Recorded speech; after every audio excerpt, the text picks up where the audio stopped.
and welcome to the Think MHK podcast presented by the Manhattan Area Chamber of Commerce. On this podcast, you will hear from a variety of people from across the region, including community leaders and business owners. You will hear their Manhattan stories and hopefully get to know your friends and business associates a little better. Thanks for tuning in today.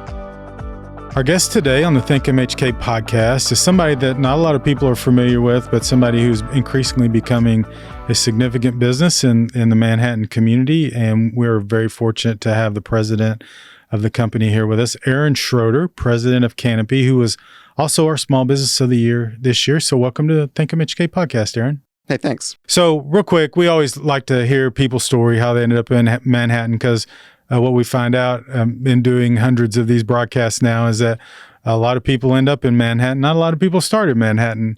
And you're one that ended up moving here after growing up somewhere else. So give us your story and how you ended up here and how you ended up with Canopy. So I actually grew up in Kansas. I grew up in Wichita and came to school here, went to K-State in late 90s. And met my wife there. And where's your wife from? She is from Concordia, small town Kansas. Yeah. So both Kansas, grown and raised. And Manhattan's just kind of that perfect, you probably heard this 100 times, but perfect combination of small town, big city. And I came from the big city and she came from the small town. So we loved it here. We stuck around and been here over 20 years now. So this was your compromise. It's like you couldn't get her to a big town and she couldn't get you to a small town. I think it was a step up for both of us. So there are things about Wichita I liked, but there are things I like a lot better about Manhattan. Yeah, we've really enjoyed it here. Yeah, good. You graduated from college. What'd you do right out of K-State?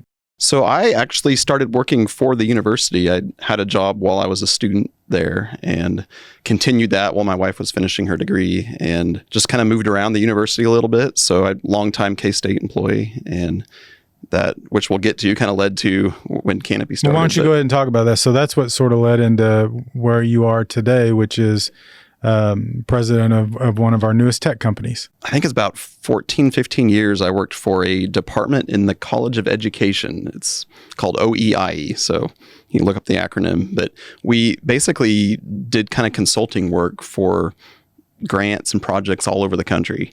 So it's called an evaluation office. And one of the things we found in doing that work is there's just a big need for data management systems, data collection systems. So I had the opportunity to build some of those over the years. And then as we grew, we hired more people to help with that. And it kind of led to building a system. At the time, it was just for K-State. So they needed a new data management evaluation system for their extension program and for one of their nutrition programs. So had a little bit of money, sent it to our department. It was exciting for us as tech people. We got to build this new system and re-envision it for them. And so we did that, and it went well, and it got noticed by other people in other universities, other states. And so what was supposed to just be another one-off system that was going to make things more efficient, help collect data for the extension program at K-State, just sort of slowly turned into this much bigger thing where people were coming to us saying, we want this too. And kind of, I don't know how far you want to get into this, but we're going to keep talking, because I think this is an interesting story for people about how these sort of products develop. Yeah, I think a lot of, especially at universities, and my experiences with K-State is we built a lot of things custom for ourselves, kind of one-off, and there are probably more opportunities for those to become commercialized and turn into businesses than we realize. But this was one of those where, the product worked well, and we had people coming from neighboring states, from similar programs, saying, I wish we had something like this. And we worked with the Technology Transfer Group at K-State. So also the Innovation Partners was part of that, and said, well, why couldn't you use this? Why don't you help fund it? And started out kind of as, well, let's bring more people to fund ongoing development, and turned into kind of like a licensing, almost really a product, a software product that was starting to grow within the university. So real quick, kind of following up on that. So talk to me like I'm a dummy, which when it comes to these kind of things, I am. So your product basically was used by extension offices in the counties to log food distributions. What exactly were you managing? What data were you managing there? So think of it like an accountability system that also can measure impact. So Extension was one of the use cases. And so K-State Extension has agents all over the state, and they're tasked with basically bringing the latest research and information to the community. And a lot of that is through community activities, through one-on-one meetings. And so this system was a way to track what they were doing, but also measure the impact it was having. So, maybe this program we're doing is having a huge effect, and we want to know that, and we should put more funds into it. Or maybe this other effort is not doing so well, and we want to know that. We want to evaluate what people are telling us about it, the economic impact it's having. And so we can use that data to make good decisions about where we're putting resources and what programming we're doing. So that was kind of one arm of it. And then when I say nutrition, there's a federal program called SNAP Ed. So most people are familiar with the food stamp program now called SNAP. There's actually a much smaller arm of it called SNAP Education. And the goal of that program is really to educate people in poverty, people on SNAP, about how to eat healthy, how to be healthy. And it needed similar type of information. So we need to know, well, what are you doing? Is it working? If it's not working, should we try different things? If it is working, well, then let's double down and let's do more of that. And so the system we developed, it's called PEARS, for Program Engagement and Reporting System, but it's really the brain of those operations. So everything you're doing, surveys about those things, the impacts they're having, the outcomes that are coming out of them. And then the people using the system can take that data back to their funders and say, look, this is why it's important that we continue doing this, because look at the economic impact, look at the impact to individuals this is having. And also just internally being able to assess what things we're doing. Yeah, and how to change them. So you were doing well in the state of Kansas with the extension offices, and you went to IP and said, hey, I think we can branch this out. Then how do you go about marketing that product to other? Did you go to other extension offices? Did you go to who did you go to for when you started to market the product? So a lot of this was still at K-State. We started attending conferences that were relevant. So got our booth set up, and we'd go, get our backdrop, our table, and just made some marketing materials, some brochures and things, and just started talking to people. I think that was a big part of it. Another part was just serving our clients really well. Like, we were solving a problem that they had that no one else was solving. And so we had our clients talking to their colleagues at other institutions saying, well, have you heard of, the PEARS system? And this is really working well for us. You should try it. So those were kind of the two main things. We didn't really know how to market software. Like a typical startup that's maybe venture backed, they would have this whole strategy of, salespeople doing different things and having campaigns through social media. We didn't really do any of that initially. We were primarily word of mouth and going to conferences and making connections with people. And just doing that, it was growing pretty well. And you talked about, you were part of the College of Education because it was was it a grant that the department had received that started this office, or how exactly did that end up in the College of Education? This is going back ways. This is before my time a little bit. The dean of the college at the time, I think they had need for evaluators. This was back in the late 90s. And he just saw an opportunity to say, well, why don't we start an office that can provide that service? We need it. And that also, so he was innovative at the time, but that office just started serving the College of Ed, and then it's spread, and there's projects all over the university, the projects all over the country now. I think, I don't know how big it is now, but I think there's over 20 staff at OEI, even after we kind of left there. But so it was a similar sort of thing, just a need, similar to how PEARS started. It was serving a need. I'm not sure if at the time they knew that it was going to serve so many programs. But when did you start thinking about, or who started thinking about this idea of, we probably need to spin out into our own business? I assume for-profit business, right? Yep. So what was that decision, and who was at the table, and how did you come to that realization? We were moving fast and working hard, but I think it was a realization over a couple of years that we just couldn't keep up within the university constraints. And there's reasons that big institutions like university have constraints around them. There's a reason why K-State's been around well over 100 years. but those are different reasons and different things that a fast-growing business needs. You need to be able to hire quickly, make quick decisions, and that's not typically something you'd be able to do at a university. So we were just kind of running into some of those constraints, policy sorts of things, and we were, of course, in communication with the tech transfer group, with the innovation partners about all this over a period of time. And I think around late 2020, early 2021, we all just said, look, we've got to do this because I think we had lost a couple staff, just poached from other companies. And we just said, this could be really successful. It is really successful. We could grow even faster, but we need to spin out and have a bit more flexibility in how we can operate. And everybody agreed. K-State agreed.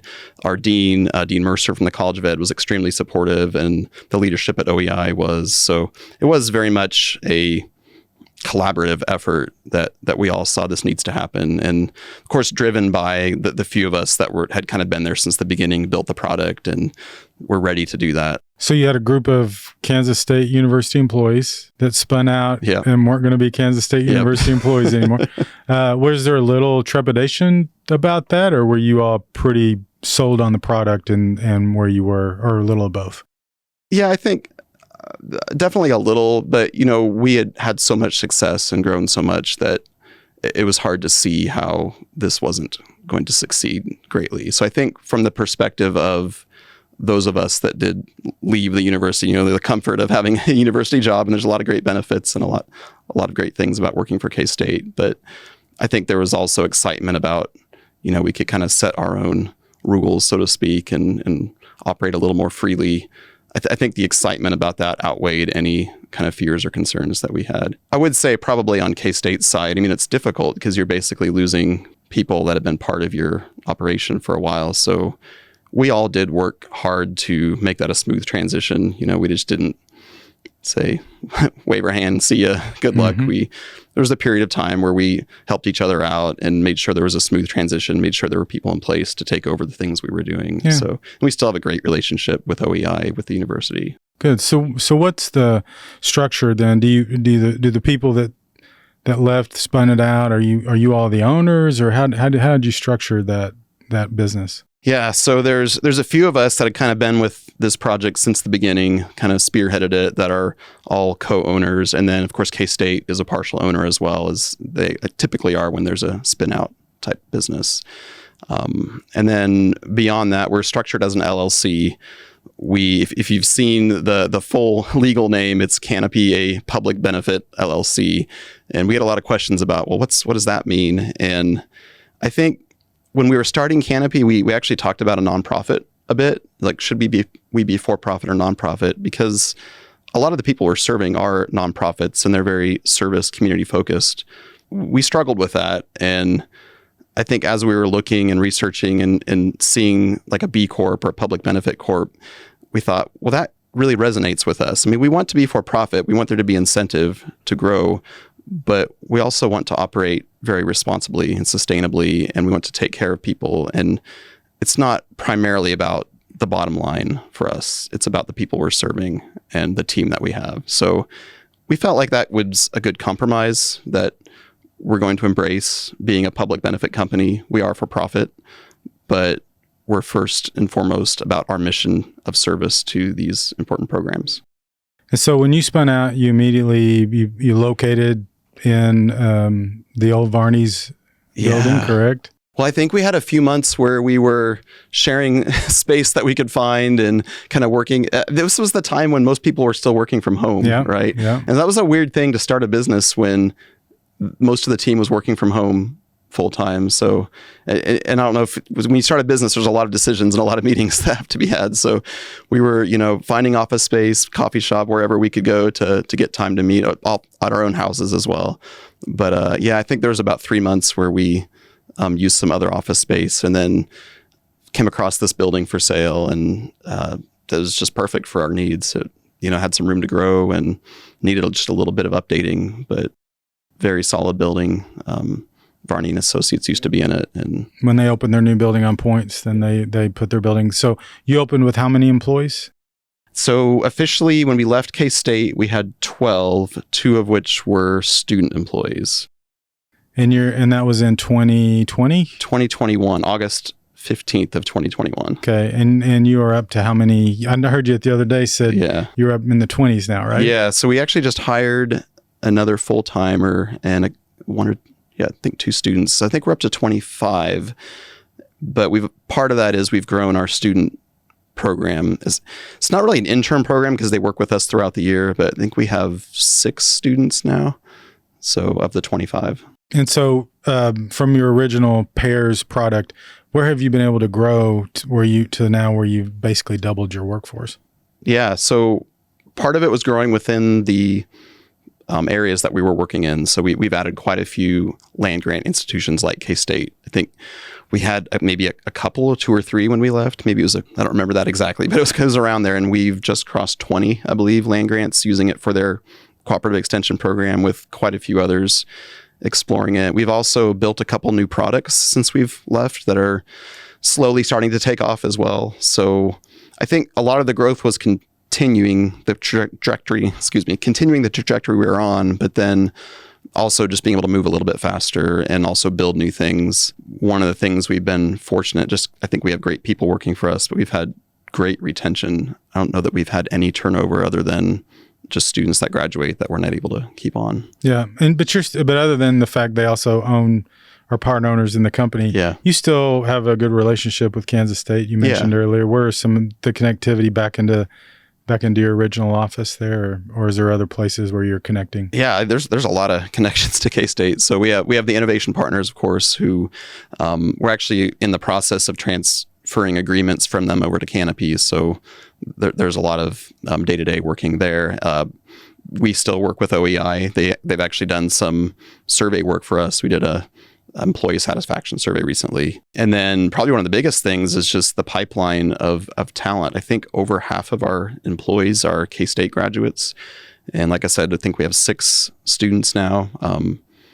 I think 5 of them are in the computer science department. I was going to say, are they mostly programmers? Yeah, mostly. Yeah, though we recently hired one who isn't. But that's just been great because I think both ways we're getting great talent out of the university. They're also we basically treat our students like full-time employees. We don't require them to work as much as a full-time employee, but they get to work on all the features, all the things that everyone else is working on. So they get basically to learn how to work in a modern software development company, doing everything from designing to building, writing tests, troubleshooting, deploying their work. And do you think the PEARS product has application across multiple areas, or are you all looking to grow new products, or is it a combination of both? I think a combination, but we actually have some pretty exciting plans for next year. We're seeing some need in the broader higher ed marketplace, not just land grants, for some of the things we're doing, especially around faculty activity tracking and some more tracking engagement. So one of the big topics right now is how are institutions of higher education engaging with their communities? Well, of course, extension is one big way that's happening, but what about all those institutions that don't have an extension program? So we think, and we're adding some new features to the platform that we think could be positioned very well to help with that across all of higher ed. And so that's kind of where we're excited to start moving into even late this year and early next year. Yep. So you have long-term growth plans in Manhattan then, for sure. We're plans. Hopefully they come to fruition. But yeah, we have ideas of how I think we can grow even faster. Those are things we like to hear. So why did you guys decide to stay in Manhattan? I mean, obviously, you could have moved this company anywhere. And I mean, the connection to K-State would obviously lend to be in Manhattan, but what was the determining factor? Or was there even a thought? Yeah, I don't think it was never really a conversation. I mean, the co-founders and I and the people at the time, most of us lived in Manhattan. We love it here. And so why would we try to look for somewhere else to move the business? How has being located in Manhattan been good for Canopy? Well, not to toot your own horn, the chamber has been great, honestly. And we didn't even know much of what you all did until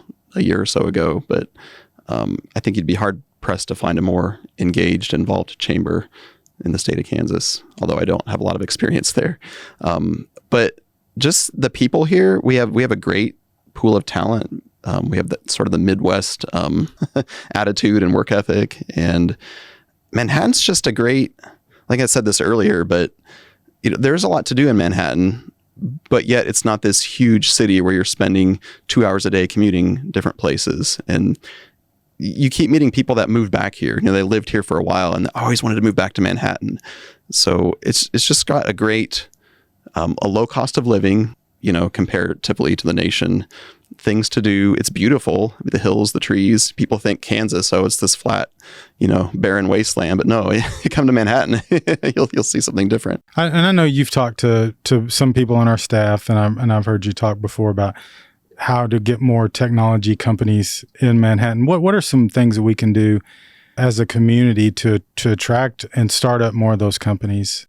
That's a tough question. I tend to think that it's not so much the companies you need to attract as it's the people that you want to attract. And you think about, like Canopy.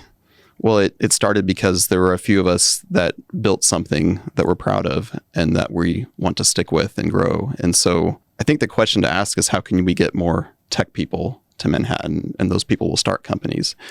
If you're talking about startups and new companies. Mm-hmm. Now, if you're talking about big established companies, I don't know. Just tell them it's a great place to live. You got the talent pool, right? So we have Kansas State University, the Manhattan Technical College, MCC, the Fort. Like, it's a great location to pull employees from that will typically stick around if they're here. And so then I feel like you then probably have a lower attrition, lower turnover, people that are more engaged in what you're doing. And so I don't know a good answer to that. But going back to the startup question though, you obviously went through it. Yeah. And you had some support from the university, but what were some gaps, or what were some things that you think as a community we could do that would be more helpful to entrepreneurs?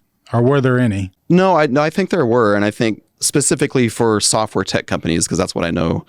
And maybe it's just my lack of knowledge. I don't know enough people, but it seemed like there weren't a lot of services geared towards that specific type of company. So, and maybe people will hear this podcast and reach out to me and say, hey, no, we can help with that. And please do if you hear this. But for example, our accountant and our attorney are both located in another city, because to find someone that had a deep experience with software as a service companies that, really knew how they worked, we didn't know where to go in Manhattan. And maybe if we'd been pointed that direction, we could have found them. But I just think there maybe aren't that many software companies yet.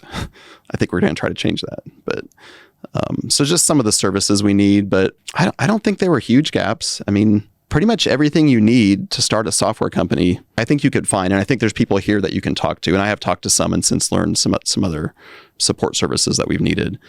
But the interesting thing about software is it doesn't typically take a lot of capital to start a software company. I mean, you could start it by yourself in your garage or in your basement. When you start to get traction and need to start, marketing and going to conferences and things, you might need some capital for that. But then you're succeeding, right? And it's going to be easier to find that. Yeah, the most successful company that I've worked with in my career was Huddle, which is a software company out of Lincoln that started with three college kids in their basement. And they met probably at University of Nebraska Lincoln, right? They met at University of Nebraska in the Reg School of Business. Yeah. We were talking about that the other day. So last question before we move on to the rapid fire. You obviously won the Small Business Award, which we talked about earlier.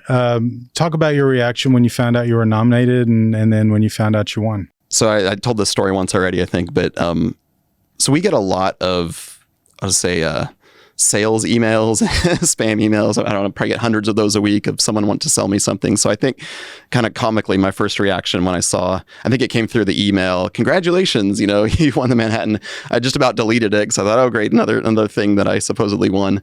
But I took a minute to read it. And then I think there was a message on our company's voicemail that confirmed, like, oh, this looks real. What is this? And so we were surprised for sure, and didn't even really know, who nominated us or where it came from. But I started sharing it around the office, and everyone's like, "What? That's so cool!" So, yeah, very much excited. A little bit of disbelief at first. Yeah, well, it was well deserving, and we obviously appreciate everything you all have done in the community, and continue to create jobs and well-paying jobs. And, hopefully that will only accelerate. It's been great. It's been exciting watching you grow, and we're going to continue to do that. So that's the normal part of the interview. We move to the rapid fire part now. This is the part. How rapid do you? That's most famous. We don't time you. So you ready? We got 10 questions. All right. Just answer as fast as you can.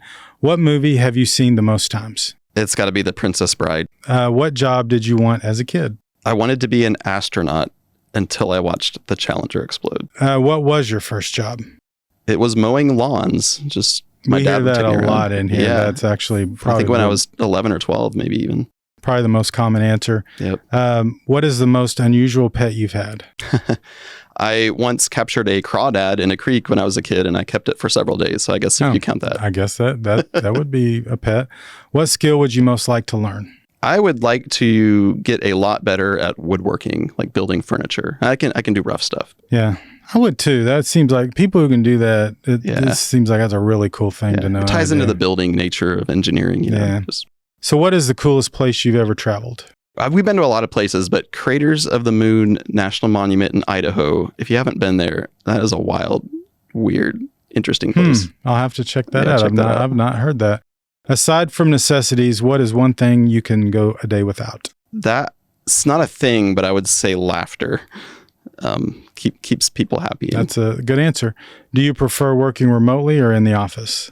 I prefer in the office. So is that, are you all in office? Or we are technically hybrid, but most of us are in Manhattan, and we're trying to continue that, although can't always. How do you deal with work stress? So I think it's the type of stress. If it comes from you have a lot to do, then I deal with it by powering through and staying up late, not sleeping. If it's stress you can't control, emotional or different things, I would say go outside, do something physical, cut firewood.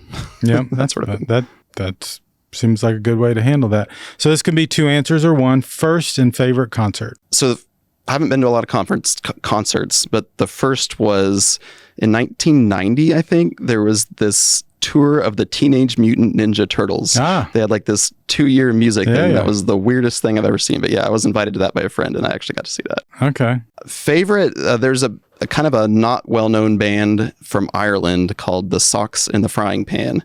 So if you haven't heard of them, look them up. But their concerts are a hoot and very good musicians. I'm gonna have to check that out. So you got through that. That wasn't too bad.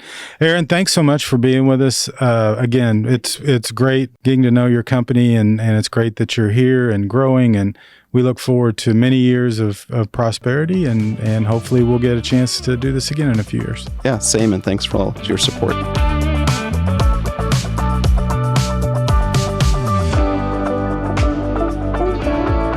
Thanks for listening to this episode of Think MHK, a podcast produced by the Manhattan Area Chamber of Commerce. If you enjoyed the Think MHK podcast, we'd love for you to subscribe and share it out on your social media channels. Feel free to reach out to us on Facebook, Twitter, or Instagram at the Manhattan Area Chamber of Commerce.